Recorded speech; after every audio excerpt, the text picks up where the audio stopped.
नमस्कार मुलांनो, आपण जर या चॅनेलवर नवीन असाल तर फटाफट सबस्क्राईब करा आणि हा व्हिडिओ लाईक आणि शेअर करायला विसरू नका. आपल्याला या व्हिडिओबद्दल काय वाटते हे कॉमेंट बॉक्समध्ये आपण संपूर्ण व्हिडिओ पाहून नक्कीच लिहू शकता. त्याचबरोबर श्यामची आई भाग 1 आणि भाग 2 यावर देखील सुंदर व्हिडिओ बनवले आहेत, ते देखील आपण पाहायला विसरू नका. या व्हिडिओमध्ये आपण साने गुरुजी नक्की कोण होते आणि त्यांचा त्रोटक जीवन परिचय पाहूयात. कोकणातील पालगड या गावी साने गुरुजींचे वडील सदाशिवराव राहत होते. त्या ठिकाणी खोताचे काम ते करीत असत. खोताचे घराणे साधारणतः वैभव संपन्न आणि श्रीमंत समजले जाते आणि त्यांच्या आजोबांच्या वेळची परिस्थिती तशी होतीही. पण सदाशिवरावांच्या वेळेपासून मात्र घराण्याची आर्थिक स्थिती फारच घसरत गेली. ती इतकी की सदाशिवरावांचे घरदारही जप्तीत नाहीसे झाले. अशा रीतीने बडेघर आणि पोकळवासा झालेल्या या घराण्यामध्ये 24 डिसेंबर 1899 रोजी साने गुरुजींचा जन्म झाला. गुरुजींच्या आईचे नाव यशोदा होते. लहानपणापासून गुरुजींचे आपल्या आईवर अतोनात प्रेम होते. श्यामची आई या पुस्तकात त्यांनी आपल्या आईच्या साऱ्या आठवणी सांगितलेल्या आहेत. त्यांच्या आईने त्यांच्या बालमनावर जे विविध संस्कार केले त्यातूनच गुरुजींचा जीवन विकास झाला. सर्वानुभूती प्रेम करण्याचा धडा साने गुरुजींना त्यांच्या आईनेच दिला. साने गुरुजींचे मन अतिशय भावनाप्रधान आणि संस्कारक्षम होते.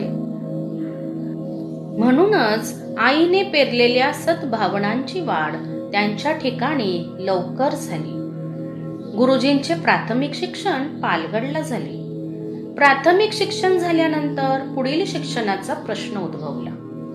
पुण्यास मामांच्याकडे त्यांना ठेवण्यात आले, पण त्यांना पुण्यात राहावे ना. पुण्याहून पुन्हा ते आपल्या घरी पालगडला गेले आणि दापोलीच्या मिशनच्या शाळेत शिक्षणासाठी जाऊ लागले. शाळेमध्ये हुशार विद्यार्थी म्हणून ते चमकू लागले. मराठी आणि संस्कृत या विषयात त्यांचा हातखंडा होता. कविता करण्याचा नाद त्यांना लहानपणापासूनच होता. कवी म्हणून शाळेत त्यांची कीर्ती पसरली. गुरुजींचे पाठांतर जबरदस्त होते. नवनीतांतील विविध वेचे त्यांना तोंडपाठ येत होते. प्राकृत पुराणादी पोथ्यांचे त्यांनी वाचन केले होते. घरातील दारिद्र्य दिवसेंदिवस वाढतच चालले होते. गुरुजींच्या थोरल्या भावाने नोकरी धरली होती आणि गुरुजींना सुद्धा आता आपण वडिलांच्यावर विसंबून राहू नये असे वाटू लागले. म्हणून त्यांनी शिकण्यासाठी कुठेतरी दूर जाण्याचा निश्चय केला. एका मित्राने त्यांना सांगितले की औंध संस्थानात जा, तेथे गरीब विद्यार्थ्यास मोफत अन्न मिळते. त्यानुसार गुरुजी औंध संस्थानात येऊन राहिले. शिक्षणासाठी खडतर हाल अपेष्टा त्यांनी सोसल्या. माधुकरी मागितली. शिळे पाके तुकडे खाऊन त्यावर दिवस काढले. कधी काकडी खाऊन तर कधी ओळखीच्या गिरणीवाल्याकडून मिळणाऱ्या पिठावर आपली गुजराण केली. पण ज्ञानोपासना मात्र सोडली नाही. गुरुजींच्या दुर्दैवाने तेथे प्लेग सुरू झाला. औंधचे शिक्षण अर्धवट सोडून गुरुजी परत घरी पालगड येथे आले. घरी आल्यावर वडिलांना आपल्या पुनरागमनाचा संशय आल्याचे दिसताच गुरुजी तत्काळ पुण्यास आले आणि नूतन मराठी विद्यालयामध्ये दाखल झाले. गुरुजींचा स्वभाव अतिशय बिडस्त होता, त्यामुळे त्यांचे अधिकच हाल होते. कधी डाळ चुरमुरे खाऊन दिवस काढावेत तर कधी एक वेळ जेवून राहावे. शेवटी काही ठिकाणी वार मिळाले. गुरुजींचे शिक्षण मात्र चालूच राहिले. अशा या खडतर हाल अपेष्टा सोशीतच गुरुजी 1918 साली मॅट्रिक झाले. शाळेत गुरुजी अतिशय हुशार विद्यार्थी म्हणून चमकले. मॅट्रिक झाल्यावर त्यांनी आपले नाव न्यू पुना कॉलेजमध्ये म्हणजेच आत्ताचे SP कॉलेज येथे दाखल केले. SP कॉलेजमधून ते BA आणि MA च्या परीक्षा उत्तीर्ण झाले.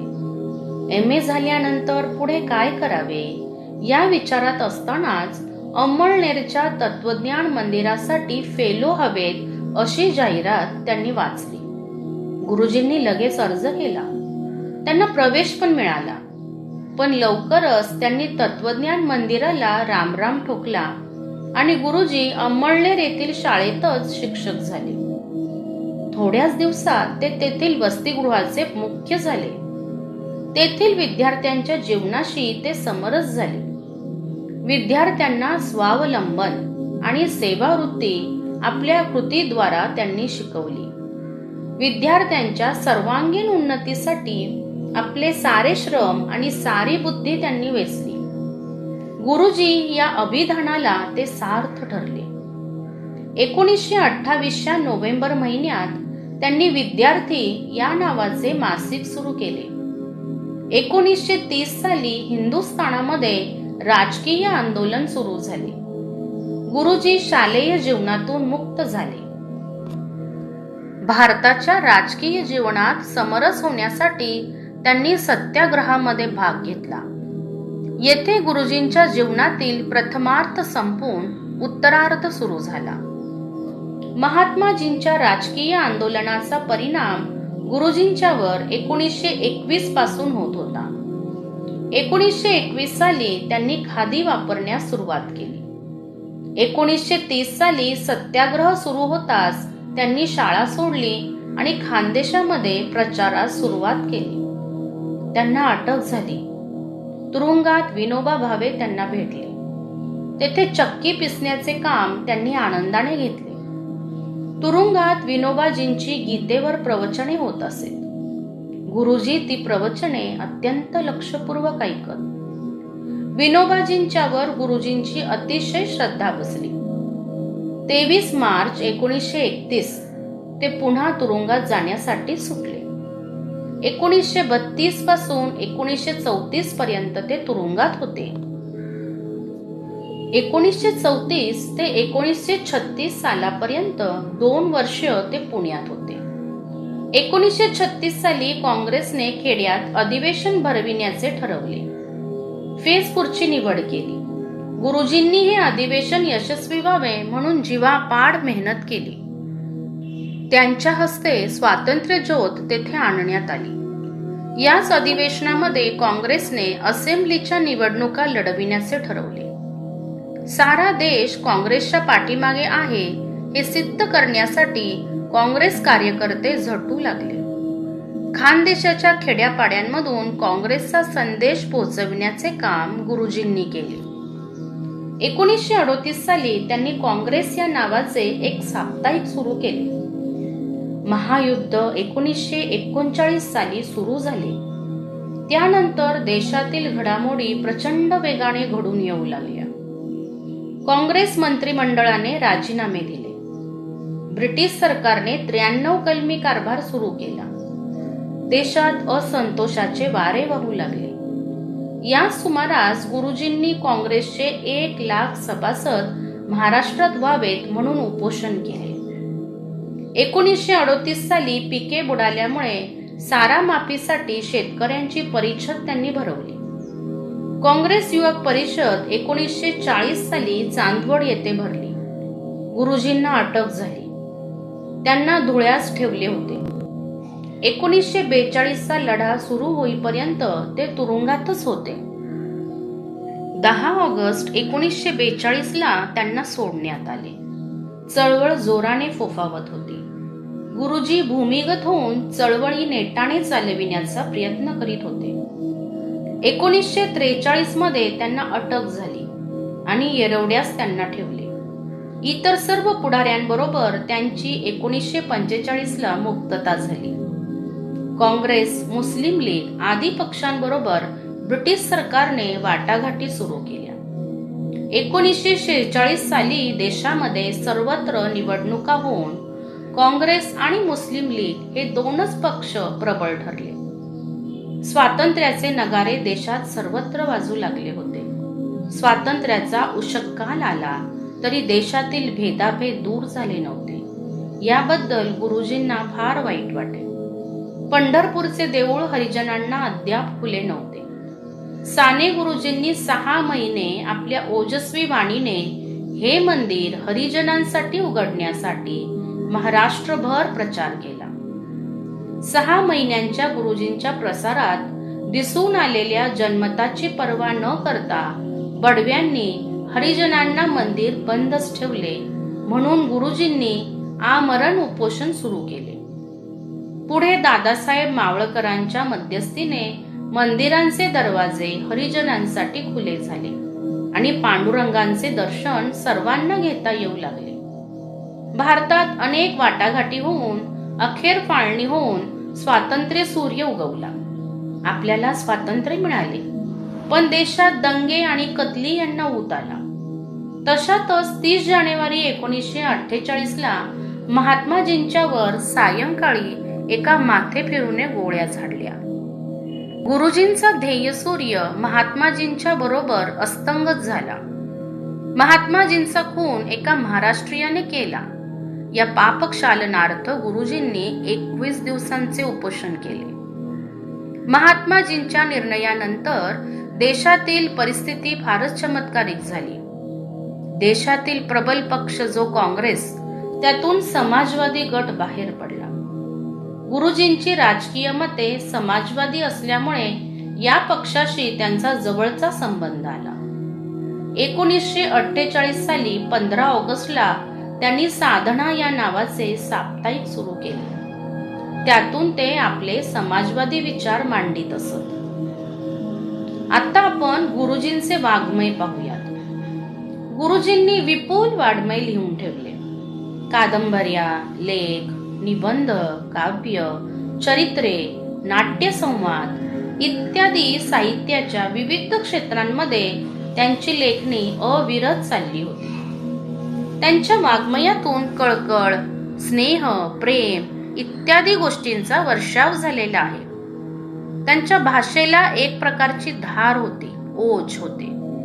त्यांची साधीसुधी भाषाच लोकांना फार आवडली. गुरुजींनी आपले सर्व लेखन समाजाच्या उद्धारासाठी लिहिले.